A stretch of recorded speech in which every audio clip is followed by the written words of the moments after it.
Mudar para crescer, mais produtividade, menos burocracia, simplificações tributárias, sem perder o controle das finanças públicas. Sugestões para um Brasil melhor. O que pensamos de alternativas de minimização dessa burocracia tributária? Nós temos hoje no Brasil 5.670 códigos tributários municipais. Os senhores não têm noção do inferno que isso traz para as empresas no dia a dia. Quem me fizer uma pergunta que tem uma empresa sediada em Brasília, uma filial em Goiânia, e presta um serviço no Tocantins, onde ele paga o ISS, eu não sei. O certo é pagar nos 3 lugares, porque as 3 prefeituras vão cobrar. Então, a segurança é essa. Por quê? Porque, constitucionalmente, os municípios podem, supletivamente, legislar em matéria tributária, da competência dele. Como o ISS é da competência dele, eu tenho uma norma federal, que é uma lei complementar, que rege todo o ISS no país. No entanto, eu tenho isoladamente cada município com um código tributário municipal, né, que isso inferniza a vida das empresas, principalmente as empresas de grande porte que trabalham em vários municípios. Bom, caminharmos para a edição de apenas um código tributário estadual, que isso é um outro problema. Nós temos 27 legislações estaduais.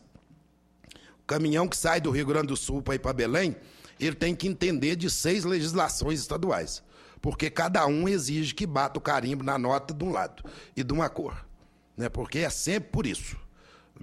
Não é o pagamento do tributo em si, né? É a questão de saber onde se bate o carimbo no papel.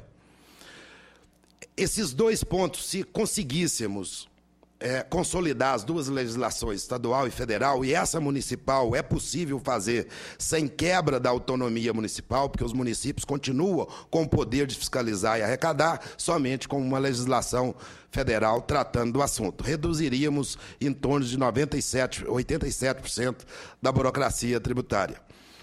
Uma criação de uma estrutura judiciária especializada em tributos.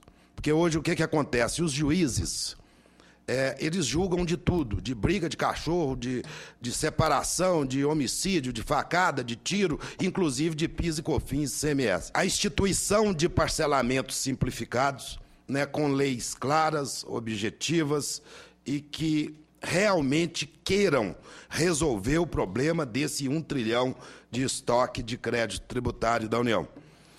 Uma maior proximidade do fisco com o contribuinte. O fisco é muito distante do contribuinte, né? O contribuinte, não o contribuinte empresário, que é cercado de grandes assessorias, mas o cidadão em comum, né? O fisco tem que falar com o cidadão. O fisco tem que transmitir para o cidadão o que é certo e o que é errado, e não apenas mandar-lhe um auto de infração depois. E a exigência de técnicos específicos dentro do sistema de fiscalização, principalmente da Receita Federal. Nós temos as 2 formas de concessão, administrativa e patrocinada, da PPP, administrativa e patrocinada. Administrativa, o setor público gera, é o responsável pelas receitas que o concessionário vai oferir, enquanto na outra você tem um misto entre o setor público e o próprio usuário. Patrocinada, por exemplo, você pode citar a linha 6 do metrô de São Paulo, recentemente licitada. A administrativa, normalmente, se usa para prédios que são típicos, que têm uma tipicidade nos hospitais, cadeias, centro administrativo. E eu gostaria de deixar para reflexão 2 pontos. Nós temos uma legislação única para PPP administrativa e patrocinada. Talvez fosse desde o começo, tá?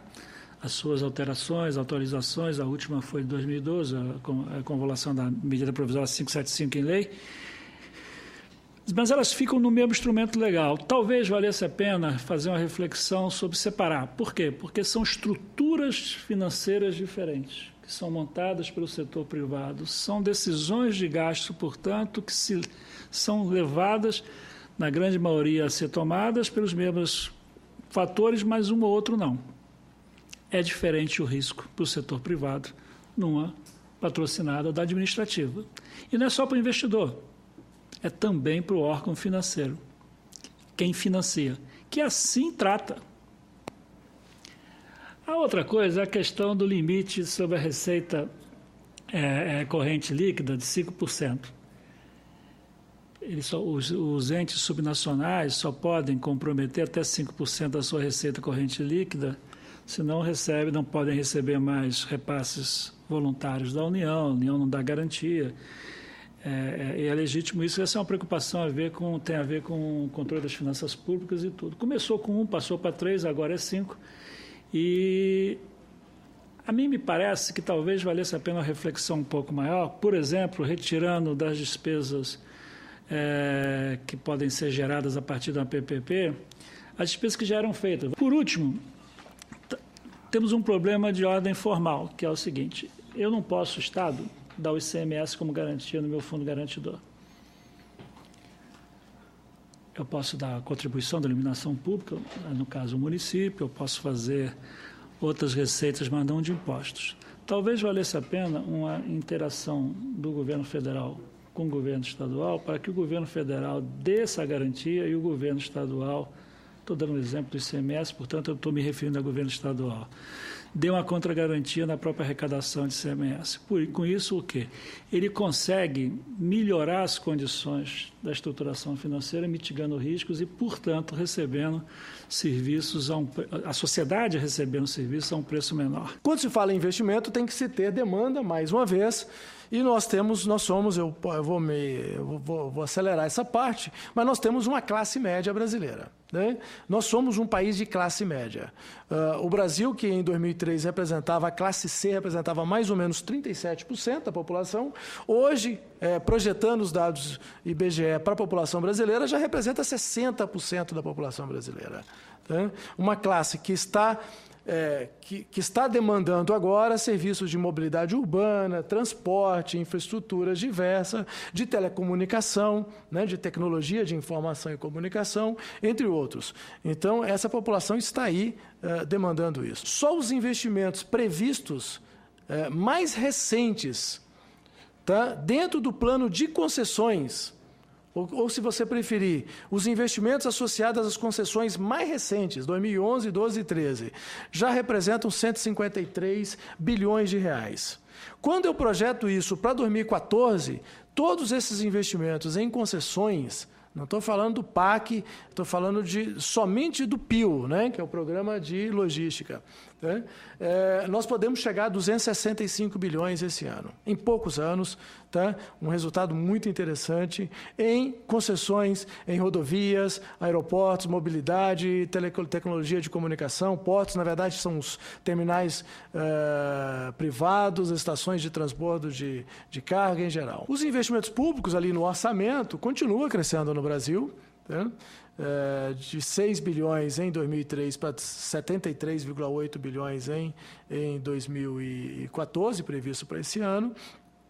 Tudo isso porque nós acreditamos que é preciso manter a taxa de crescimento, em média, em algo em torno de 7% ao ano. Quando a gente fala em 7% ao ano, a gente não fala em estabilidade, não fala em taxa constante todos os anos de crescimento do investimento.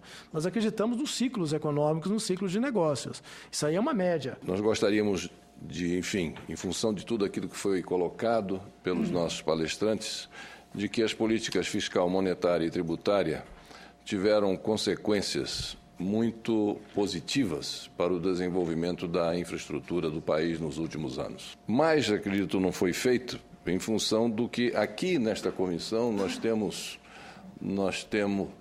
nos confrontado semanalmente, que não é somente a burocracia que se refere tão bem o Dr. Vinícius Leôncio, mas é aquilo que eu chamo de pior do que a burocracia, é a licenciocracia, a auditocracia, a controlocracia, que na realidade se tornaram os verdadeiros gestores do país. Nós não podemos continuar aceitando essas intromissões indevidas desses órgãos licenciadores, desses órgãos de auditoria e de controle sobre as ações governamentais.